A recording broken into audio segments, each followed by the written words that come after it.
Okay, so we got the live set up on YouTube. Um, I'd say give it another 2 minutes and then we'll get the class going.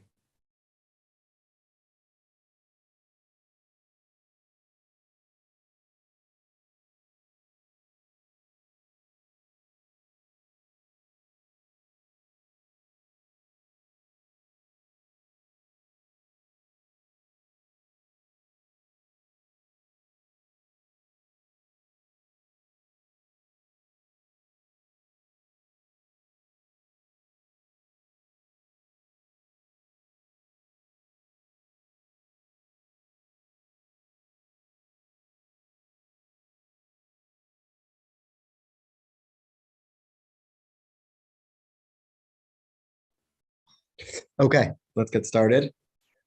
Um, hey David, Hi, welcome. Brian. How are you? Good to see you. Doing well. Baruch Hashem, Baruch Hashem. Um, so this week I actually would like to focus. It is the Parsha class, but I would like to focus on specifically the day in the Jewish calendar, the Hebrew date. Something unique about today that isn't actually very well known is that it is mentioned in a Mishnah as a Jewish holiday. So we're discussing here beginning tonight. So Thursday night, because the Hebrew date always starts in the evening and then goes into the day. So the next date begins at sundown. And so really entering tonight, we're entering the 15th day of the month of Av. Mishnah tells us about the 15th day of the month of Av that it is a major Jewish holiday. And I emphasize major because that's how the Mishnah says it. The Mishnah doesn't just say it's a Jewish holiday, it's one of the Jewish holidays. The Mishnah actually uses the terminology, there is not a Jewish holiday to the Jewish people like the 15th day of Av. And Yom Kippur. It equates the two. That it calls the 15th day of Av and Yom Kippur the greatest days on the Jewish calendar. So we won't discuss Yom Kippur this time. That itself, it is interesting though that Yom Kippur is on this list of the greatest Jewish holidays. When Yom Kippur at times is seen as, a day of mourning because it's a day of fasting. But in Torah, in the Mishnah, Yom Kippur is actually a holiday. It's a day of atonement. We have a record that God forgives us on that day. The record of forgiveness, the Nislach, where God said, I forgive the Jewish people for their sin. The golden calf is on Yom Kippur. So yes, we fast on that day to be closer to angels, but it's very different than, say, the 9th of Av, which is a day of mourning. Yom Kippur is actually a holiday. So that's just a concept for itself. We'll sort of leave it as to why that's called one of the greatest Jewish holidays. But even the larger question that stands out from this Mishnah and the Talmudic discussion is what it means that the 15th day of Av, this tonight and Friday, a date that on the calendar isn't marked with anything. We don't blow a shofar. We don't eat matzah. There's nothing special to eat. There's no special prayers. The only thing that would change in the prayer, it would be called the no tachnon concept, which is we skip certain parts of the prayer, which are sorrowful. But there's many days a year that we do that. And so that doesn't really set it apart. So the question remaining, just from looking at the Mishnah and looking at our calendar, it might be a date that would come and go without us really making much of a fuss about. The Mishnah tells us there is not a Jewish holiday to the Jewish people, as is the 15th day of Av. So the double negative, meaning this is the greatest Jewish holiday. And so I'd like to discuss that. And as well as focus a little bit on the precision of our sages' words. It might be, there might be a thought to attribute some of this statement simply to hyperbole. When we're trying to emphasize a certain thing, the emphasis might make it sound greater than it is. But that's not the case. If we're familiar with the the language of the sages, the Mishnaic sages, the Talmudic sages. They were very precise in their terminology and the language that they used. Books upon books of halakha, of contemporary Jewish law that we follow are based on the precision that the sages used when choosing their words. And so that being the case, we truly need to understand what it means that the 15th day of Av is the greatest, and there is none greater Jewish holidays. And God willing, today we'll have some perspective on that concept, on that statement of the sages. On the note of precision in the way we speak, we could lead off with a story that is, said as a joke to lead things off, but where there are three very religious members who they could have been monks who joined this pact together, that they enter this vow of silence, where they won't say anything, and they just live their life with this religious devotion and this vow, and they spend all their time together, the three fellows of this pact. But they do have this clause where once a year, one of the three will have a moment to make a statement, and they rotate. So every year, another member of this pact will share something else that's on his mind. And so they spend their first year together in total silence. They reach the end of the first year, and the first member is appointed. Please share with us a statement.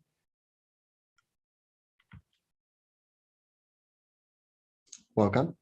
And so the first member is asked to share a statement, and he thinks about his previous year and about the way they're dressed, and they have this very rigid dress code, and he says, this dress code makes us very cold.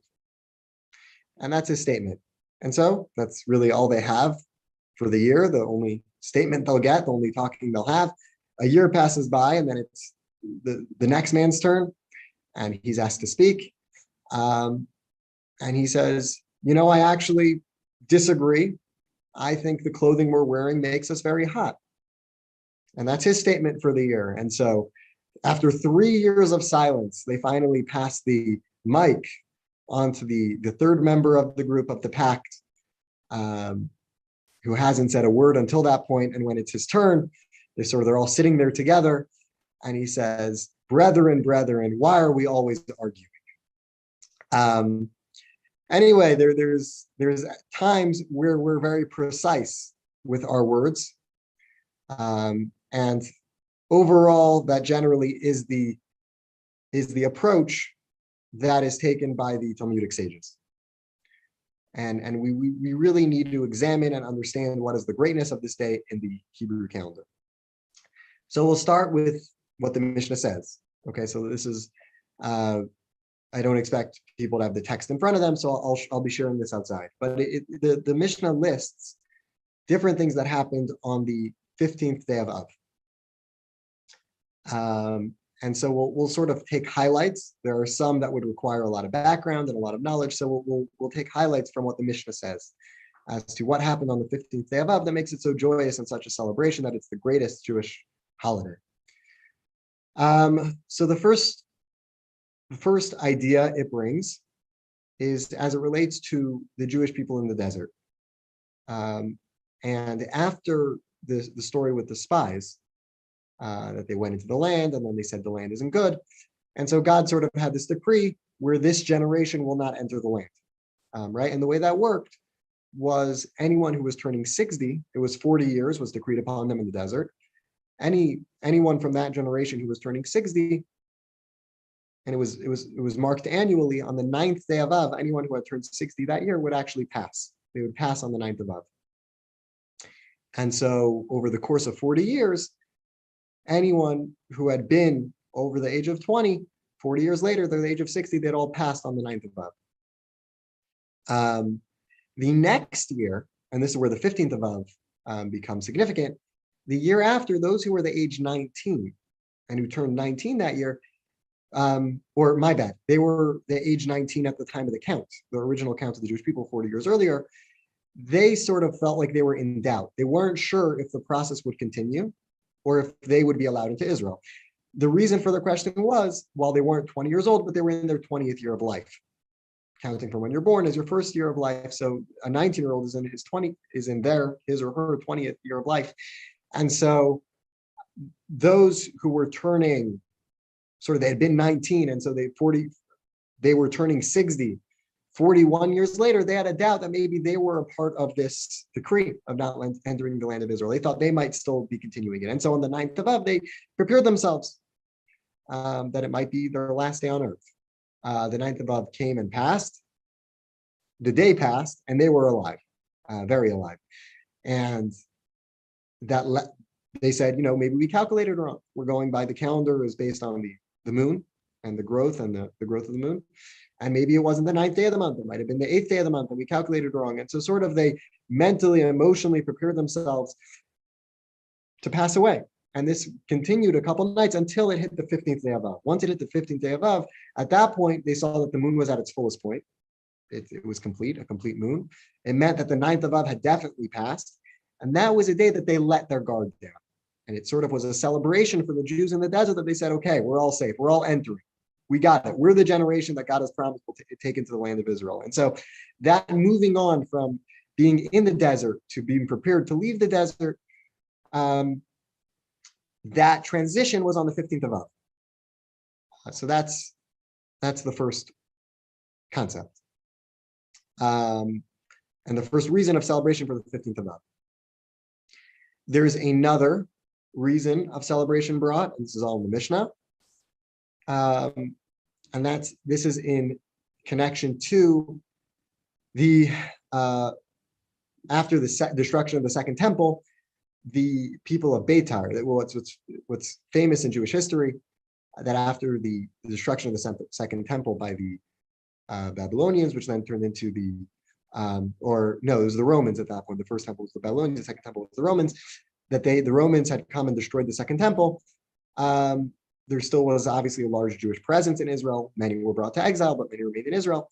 At a certain point, the Jewish presence in Israel started up a revolt against the Roman leadership. They tried establishing autonomy, that there should be a Jewish land and really a Jewish kingdom again, trying to reestablish a Jewish kingdom. And they were looking at it sort of messianically, that this is going to be the Mashiach, that they're going to take the land back from the Romans and reestablish their dominance and their land and rebuild the Beis Hamikdash. And to our sorrow, that revolt ended extremely poorly. It was a tragedy more than that. And it ended with a siege in the town of Beitar. Where this group of Jewish, we could call them, the word wouldn't be rebels because they were fighting for Jewishness, but the Jewish fighters were all sieged in the land of Beitar, and at this point it was with their families, and so it was men, women, and children. On the 9th of Av was when the siege, the defense collapsed, and the Romans were able to penetrate the town of Beitar, and it was a massacre. And so really no lives spared. They were looked at as a threat, as anti-government, which they were, but men, women, and children, it was a massacre. All the lives were taken. The Talmud says astounding things about the blood that flowed on the streets. That's part of the 9th of section of this. For many years, though, the bodies were not released by the Roman officials to be buried. And until a body is buried in Jewish tradition, in Jewish law, it's all a part of, there's a sadness and a sorrow, and there's a lack of closure to the soul. The soul is not really truly able to enter in peace to the next realm until the physical body has its proper burial, halachically. It was many years later, on the 15th day of Av, that the bodies were given by the Roman officials so that the Jewish Chevra Kadisha, the Jewish community, would be able to bury the bodies. And that happened on the 15th of Av. So a lot of backstory to that, but the 15th of Av was when the bodies were released for burial. So the Jewish people celebrated that because it was a closure to a very dark moment in Jewish history. But we're celebrating that the souls were able to enter the next realm and have some peace. So those are two notes made in the Mishnah as to why the 15th of Av is so special.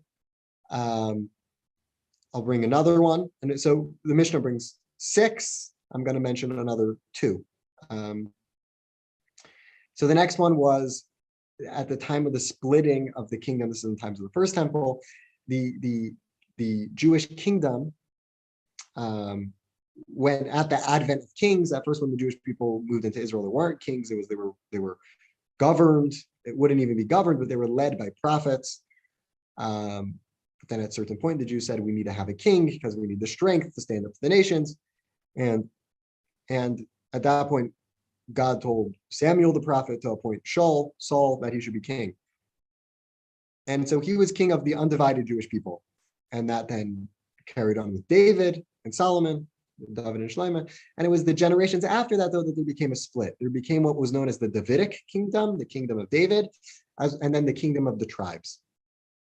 So there was this split between the kingdoms. The kingdom of David it governed over Jerusalem, and it was the property that was owned and lived in, because Israel was divided by the tribes. So it was the area that the tribe of Judah, which that's where the Davidic kingdom are, they're the descendants of Judah. So that tribe was in that region. There was the tribe of Judah, Yehuda, and then the other tribes were governed in the other parts of Israel, other regions of Israel. They were governed by another king, and it was called it. So again, it was the kingdom of the tribes, and then the Davidic kingdom.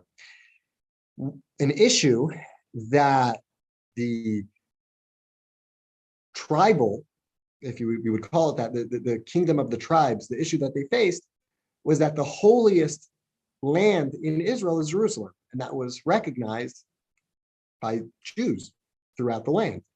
And there was a mitzvah 3 times a year to go to Jerusalem, 3 times a year on Passover, on Shavuot, on Sukkot, 3 times a year during the holidays to go to Jerusalem. And at a certain point, this was when Yeravam, and he was known as a very wicked king. He didn't follow the ways of God. But in the times of Yeravam, he felt like this was a political issue. He felt that the Jews going to Jerusalem and having that respect towards the land that is in the region of the Davidic kingdom was weakening his stance as the true Jewish leader, the true Jewish king. And so he sent his guards, royal guards, to block the path going to Jerusalem. And he made it a decree that no one was allowed to go to Jerusalem. And it was physically either impossible or at the risk of your life were someone to try to go to Jerusalem on the holidays. And so that's something Yeravam had established as the king. And then he also, to add insult to injury or to salt to a wound, he also built homes of idol worship that he said, these will take the place. These will be the holy homes that the Jews could come and worship, and they don't need to go to Jerusalem anymore. And that way, he felt it was a political move in order to take away power from the Davidic kingdom. That barrier was removed by a descendant. His name was King Hoshea, and he removed those barriers on the 15th day of Av. So this has been a lot of history so far, but on the 15th day of Av, we mark our calendar of these 3 different occasions. So a quick summary, again, the first occasion is that the Jews in the desert realized that the decree was over and that whoever was alive at that point, that generation alive, was going to enter Israel. And the 15th of Av was when that transition happened. The 15th of Av was when there was a closure towards the Beitar tragedy, and the Jews were, those who had passed, those who were massacred for being Jews, were given their final burial. And as well, the barrier which led to Jerusalem was removed. And so Jews were again able to celebrate. At that point, the next holiday would be Sukkot, but Jews were able to celebrate back in Jerusalem, the entire Jewish people united. Then the Mishnah, so those are three occurrences in Jewish history that all happened on the 15th day of Av, which would give us insight into why it's celebrated. Then the Mishnah continues, and it says, sort of as a point of emphasis, says that Rabbah and Rabbi Yosef, who they were contemporaries who had many halachic disagreements, there were two schools of study, but Rabbah and Rabbi Yosef, they both agree in this concept. They both agree that on the 15th day of Av, it is a celebration because that is the day where that was the last day of cutting wood to be used in the temple. What does that mean? So there were sacrifices in the temple constantly. There was the daily communal sacrifice. Everyone gave their tzedakah towards it. It was the tax to some degree that everyone had to give towards the communal fund. And every day a sacrifice was brought on behalf of all the Jewish people, as well as any Jew who felt, and also the truth is non-Jews were able to bring sacrifices as well. If they felt a desire to donate and bring a sacrifice, they had that ability. They would buy the animal that they were taking with them and bring it to the temple gate. And then there were sacrifices, sin offerings, which at certain times brought atonement for certain sins. And so sacrifices was an integral part of the routine of the temple. It was a constant part, to the point that the Maimonides says that actually that was the main purpose. That was the central purpose of the temple. What is the temple? The temple was a home where humans were able to bring sacrifices to God. So it's this interface where there's this communication or relationship between God and humans. But the way it was accomplished was through sacrifices. Right. So that was what was special about that's what made the temple the temple. But the wood, everything that was brought in the temple had to be of very high quality. Everything in the temple had to be of very high quality. And as it related to wood, there's wood that burns better and wood that doesn't catch on fire as well. And generally that depends on the moisture. If the wood is moist, then it doesn't catch on fire as well. And so the sages, the halachic requirement to what is considered proper dry firewood, which could be used on the altar in order that there be a constant fire, in order to enable sacrifices, the range on the dates was the wood had to be chopped from the beginning of the month of Nisan, so it's the beginning of the spring, until the 15th day of Av. The 15th day of Av was when the season turned in Israel and it became more wet, and therefore at that point there wouldn't be allowed to be any wood chopping for the temple. And so Rabbah and Rav Yosef, there's this agreement. The Talmudic sages are coming together to agree that there's a celebration happening, and what's the catalyst of this celebration? What's the main cause of this celebration? It's the fact that it's the last day to perform the mitzvah of cutting wood to bring to the temple. And this is extremely cryptic on its own. It's hard to look at that passage and understand then what we are celebrating. It's the last day to perform mitzvahs. That's something we celebrate. And on the contrary, if you think about it, what was on the 16th day of Av? If someone wanted to perform the mitzvah, wanted to donate wood, he wasn't able to, simply because there wasn't physically the good product that was necessary. So this was it's the fault of no one, but this seems to be something negative, that from that point forward, no one was able to donate what they would have wanted to. And the wood had to have been cut before that date.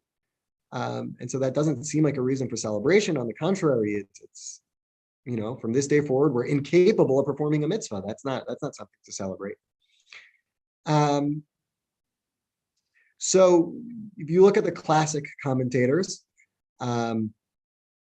we have Rabbeinu Gershom, who's always in the Talmud, you'll see his commentary is right there on the side of the page. And he sort of learns, and it's an interesting perspective. He wants to understand, he understands this passage that the celebration is that those who were involved in tasks towards the betterment of the temple, those who would chop the wood towards the temple, they were busy and they weren't able to study Torah. And they were doing the right thing. They were doing communal work, but communal work took away from their own personal study of Torah. And on that day, the 15th of Av, being that the work was over, they have more free time. What does a Jew do with more free time? He studies Torah. And so it's a celebration that from that day forward, there's more Torah study.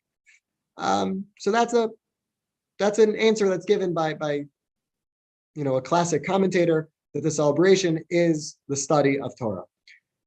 And while of course we accept that's Torah,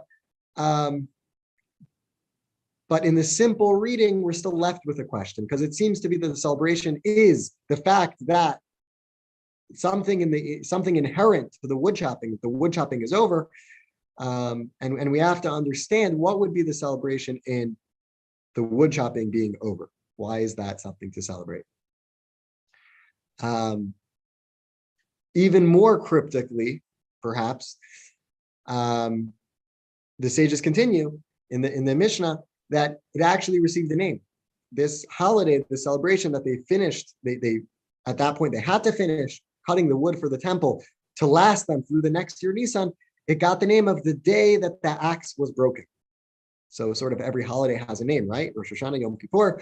The 15th of Av is known as the day the axe was broken. That is the name of the holiday. And so that name really only raises more questions. Why would they break the axe?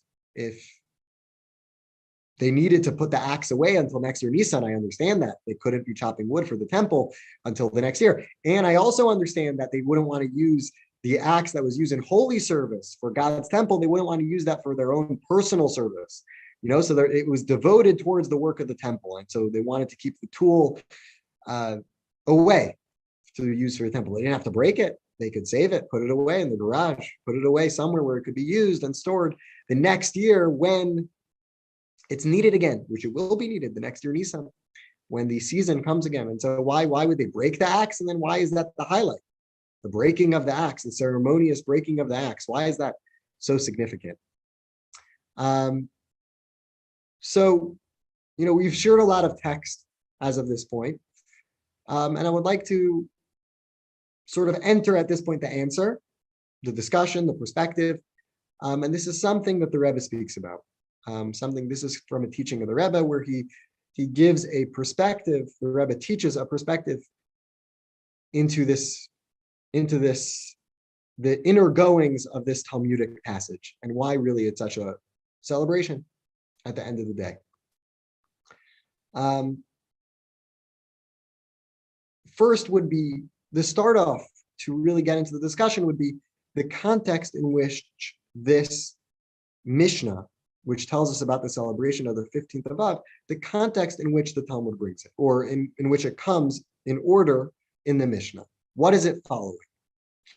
So it comes in the tractate of Tanit, of Tainus, of the tractate where it discusses our fast days, and it comes as a follow-up to the previous Mishnah, which was about the mourning on the 9th of Av. So we've just discussed, we're coming from a discussion of the mourning of the 9th of Av and the sadness that is prevalent on the 9th of Av. And there the Mishnah discusses the reasons why we're sad on the 9th of Av. And directly following the sadness and the mourning of the 9th of Av, the Mishnah continues, you should know there's no holiday like the 15th of Av, as in it is the greatest holiday. And so very clearly the Mishnah is creating a link between the sadness of the 9th of Av and the joy that we then experience on the 15th of Av. And what it seems to be telling us is that the 15th of Av is actually, we're celebrating whatever the 9th of Av destroyed, we're celebrating its fix and its rebuilding. And we're celebrating the next stage on the 15th of Av. So if 9th of Av is the saddest day on the Jewish calendar, primarily because of the destruction of the temple, the 15th of Av is the most joyous day on the calendar because it symbolizes and signifies the rebuilding. But that's something we need to explain how that's found in the 15th of Av. And so let's re-examine the couple points we brought, and we'll go through them. Not to rely on memory. We'll go through the different points we mentioned to see how it counter relates, and to some degree, it's the antidote to the sorrow and mourning of the 9th of Av. And so the 9th of Av, we know it as the day that the temple was destroyed, but the Mishnah does bring other points, and some of them were already mentioned. For example, the siege of Beitar, the town fell, the defense fell, the siege penetrated on the 9th of Av. And so right away, just focusing here, we already see the theme that we're trying to build. The 15th of Av created a closure to this horrific episode of the 9th of Av. The 9th of Av being the destruction, the town fell. The 15th of Av being closure that at least the souls were able to find their peace on high. And so, while not a reason for joyous celebration, because it always has this solemn tone to it, but we do have an understanding that the 15th of Av is rectifying and giving us some comfort for the sadness of the 9th of Av. And that's directly correlated. The 9th of Av being the siege fell, the town of Beitar fell, and there was the massacre, and the 15th of Av being the day that they were able to be buried Jewishly, halachically. Another thing that happened on the 9th of Av, as mentioned, was the Jewish people weren't allowed to enter the land of Israel. That was the decree that God said, I see that the sin of the spies, and they don't want to enter the land, they're not eager to enter the land, they don't trust me to enter the land, and God decreed that they're going to have to spend another 40 years wandering the desert. And in those 40 years, anyone who was over the age of 20 would pass, and the entering the land would only be the next generation. And so that decree was on the 9th of Av. Directly correlated, we have the 15th of Av, which the people recognized that God had lifted that decree. The 40 years had passed, it's run its course, and now the people had recognized that they were going to enter the land. So again, directly and obviously correlated. But those are almost like side points, because those aren't the main, and I don't know if the word would be a highlight when discussing mourning, but those are not the emphasis points for why we mourn on the 9th of Av. And therefore, at this point, we're going to turn our focus to the destruction of the temple. And it was the destruction of both temples on the 9th of Av, the first temple by the Babylonians, the second temple by the Romans. And we'll discuss that. And let us see how the 15th of Av is planting the seeds of redemption, the seeds of joy, the seeds of celebration, which in fact makes it the greatest celebration in the Jewish calendar. So, one point, we'll take this by two angles. One point which we already mentioned was the Maimonides' view, the Rambam's view. What is the temple? The Maimonides saw the temple as a place of sacrifice. And he said that was its main function. I mean, that's no argument that sacrifices were brought there, but it's a question of what was its main function. Was it a place of meeting for the prophets? And there are other commentators who suggest other purposes for the temple, and they call those the main purpose. But Maimonides' opinion was that the main purpose was the sacrifices. That being the case, and following along that line of thinking, if the sacrifices is the main purpose of the temple, then anything related to the service of bringing sacrifices is symbolic, and more than that, it's essential to the entire operation of the temple. So that's in regards to the chopping of the wood. But we'll get into that. We'll get into that more from a different angle that will really explain why that creates such a celebration. I should mention briefly the idea of the barriers and the soldiers being removed from the path up to Jerusalem.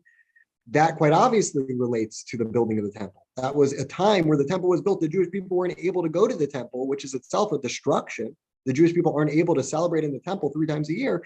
That barrier being removed is the opposite of the temple being destroyed. That's us being able to celebrate in the temple together. And so that's sort of the first level when we examine it. We also could discuss it from a bit of a different angle. And this is the angle that I want to connect to the lesson and sort of tie in all the pieces. And that is why the temple was destroyed. The Talmud tells us, and yes, there's a lot said in the Talmud regarding the destruction of the temple, but a quite well-known statement of the Talmud where it describes why God brought upon the destruction.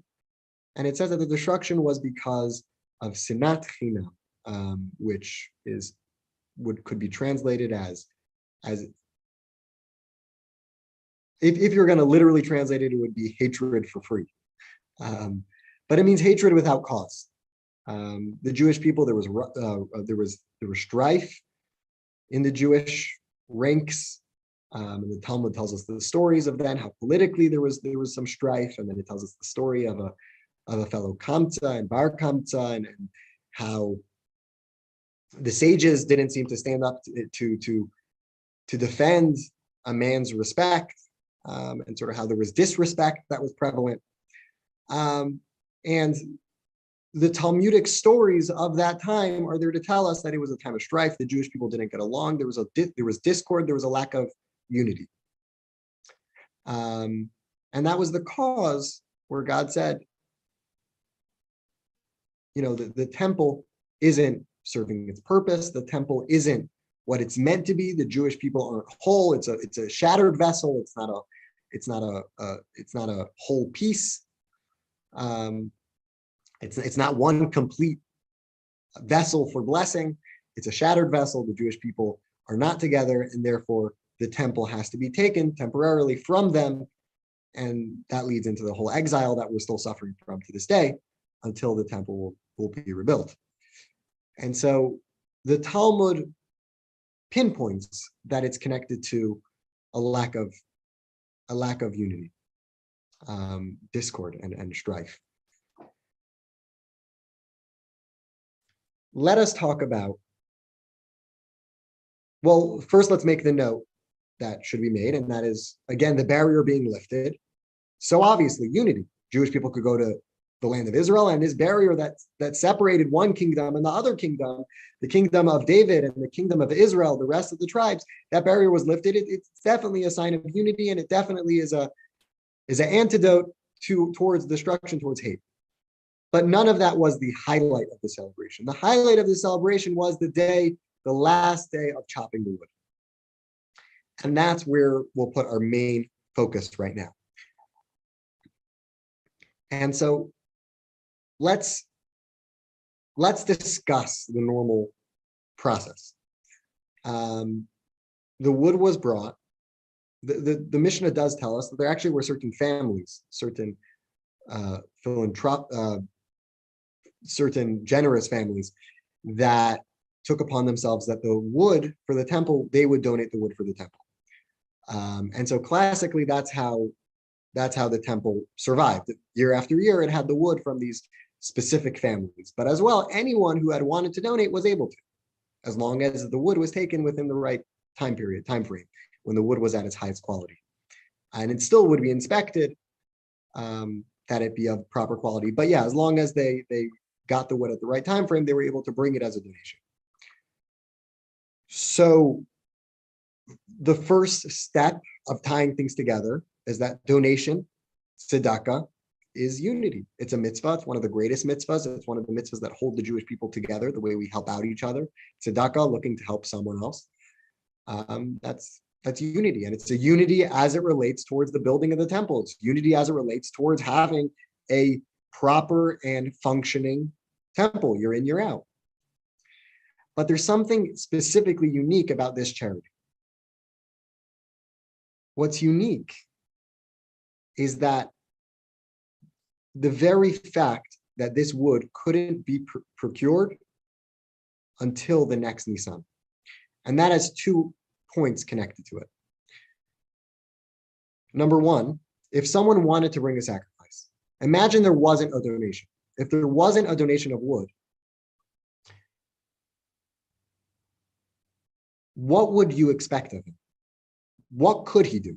If he wants to bring a sacrifice starting on the 16th day of Av, the 17th day of Av, the entire month of Av, Elul, Tishrei, through most of the year until the month of Nisan, there was physically nothing he was able to do to bring a sacrifice.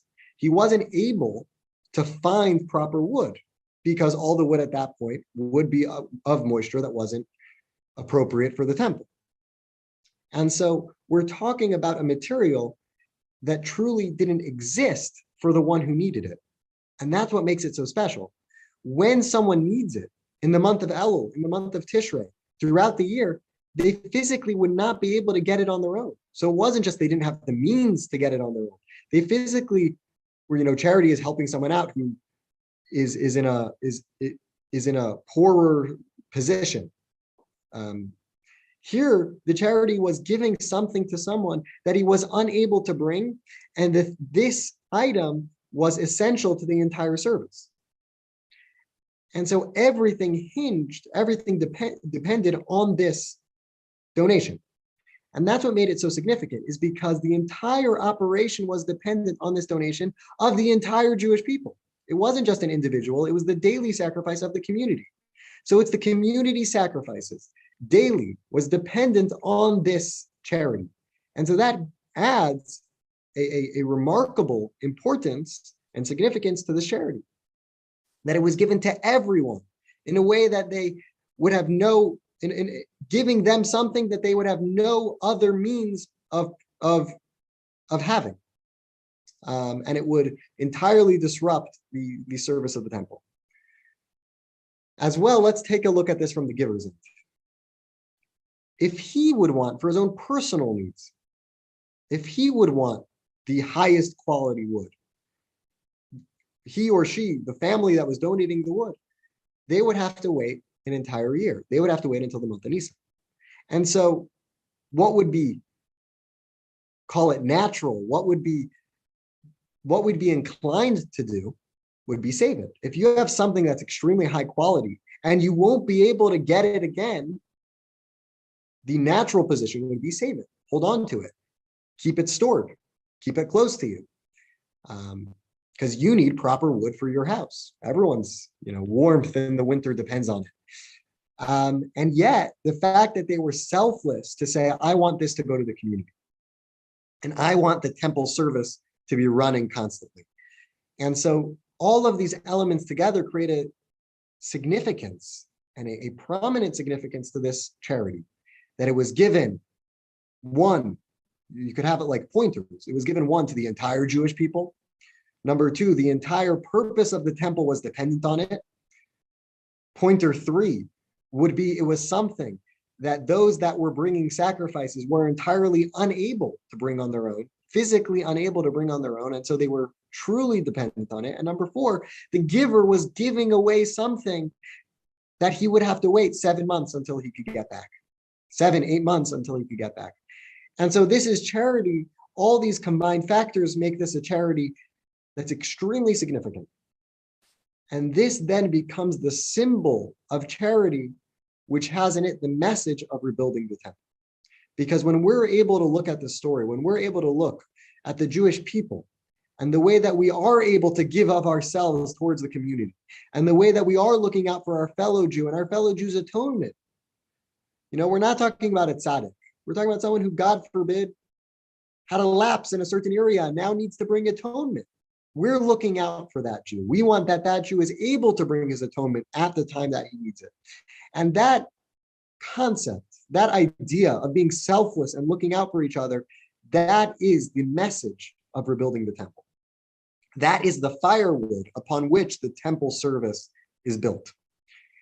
And that creates the significance of the day.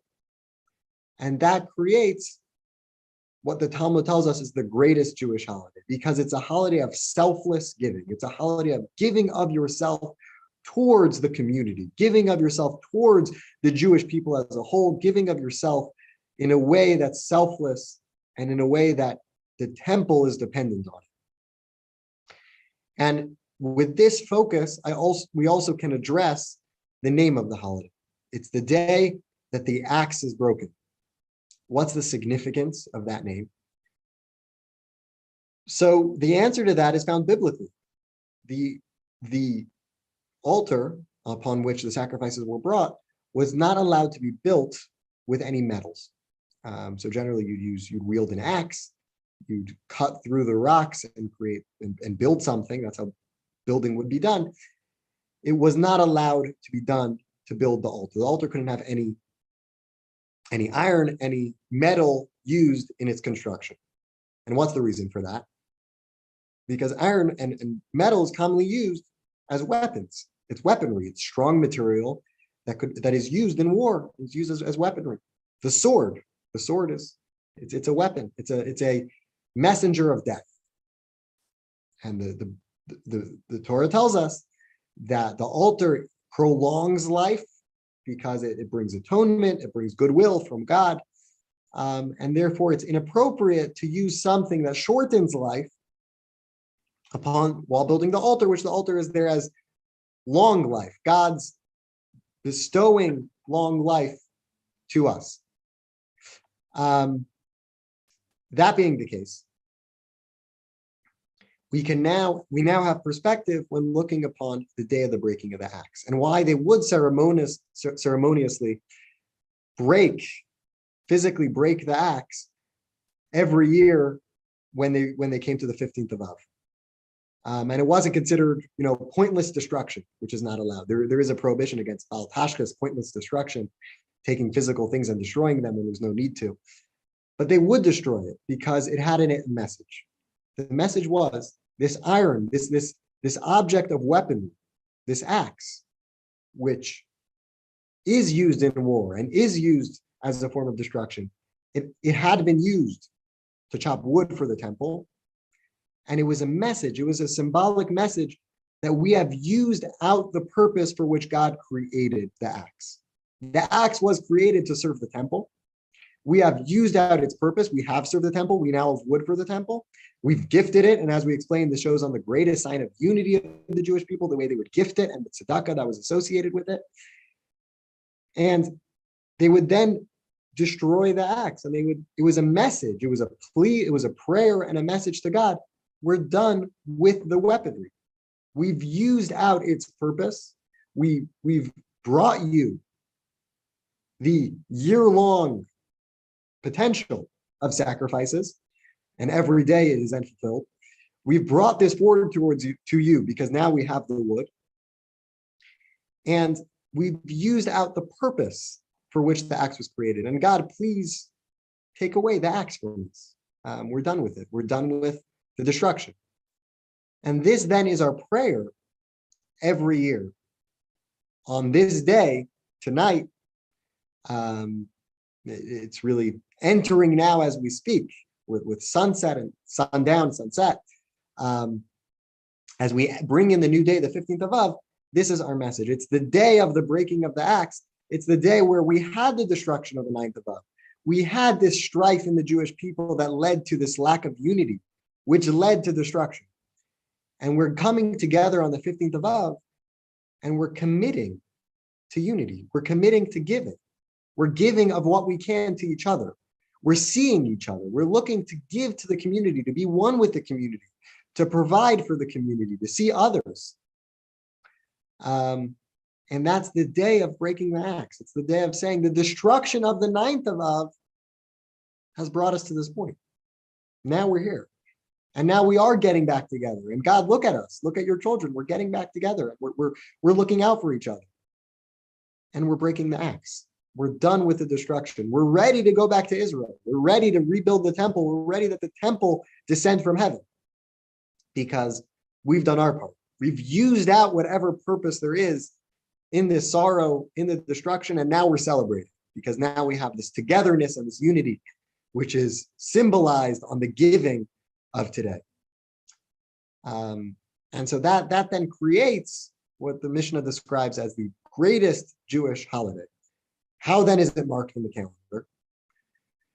So in the Talmudic times, it is described that the daughters of Jerusalem, they would get together and they would have a dance. They would get together and dance in a public space. But something unique about it was that they all would specifically, very specifically, they would all borrow a white dress to wear on that occasion. And if someone owned a white dress, they wouldn't be wearing their own white dress. They would borrow from someone else. And this brought out a certain simplicity, the white dress, but also it was a certain unifier. It was, and the Talmud tells us the reason for this was in order not to embarrass those of less means, those who didn't have a dress, where everyone became one on that day, where they all were borrowing from someone else. Everyone was giving and everyone was receiving. On that day, no one was left. The whole class structure of there being the hierarchy of there being the higher class and the lower class, on that day, all the daughters got together and they all were just in this dance together. They all came together with a unified spirit. And they were specifically looking out for each other in order not to create any embarrassment for those of less means.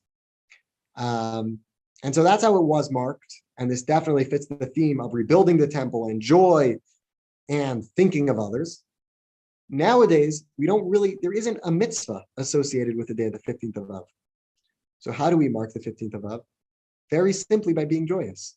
That is the mitzvah of the day. Being joyous is a mitzvah. To serve God with joy is a mitzvah. It's in the Torah. On the 15th day of Av is an appropriate time to focus on this mitzvah of joy. And joy specifically with the meaning of rebuilding the temple. Joy specifically with the meaning of a selfless joy, a joy of we're looking out for each other. We're part of something bigger together, a large unifying dance. That's how we're meant to envision and practice the 15th of Av, looking out for each other. And it starts with individuals, seeing someone who might need a good word, help, physically, emotionally, and looking out for each other and building this community, enabling the community to get closer to God, each in their own way, enabling the community that each individual be their best selves. And each of us have that role to give of ourselves to the community, to another individual, to the members of our household, to our neighbors, and to the community at large, to the Jewish people at large, to, God forbid, not see that strife amongst the Jewish people, not to create this division of class in any which way of thinking of oneself as being closer to God than a fellow Jew, because truly we're all in this relationship with God, each on their own journey as children of God. So God forbid not to look down at anyone else, not to have that difference of hierarchy, because there is a certain unifier on this day, and that's the spirit of rebuilding the temple that is marked on the most joyous day of the 15th of Av. So with that, we'll close this class. Happy Good Yom Tov, happy holidays, happy day of breaking the axe. That's its formal name. And let us use this opportunity to truly create the right perspective for our community as much as we can. Thank you everyone for joining. Well done. Thank you. Thank you. Thank you. And I'll see each of you soon. Shabbos. Yes, Very good. Shabbos, David. Thank All right. you, Rabbi. Thank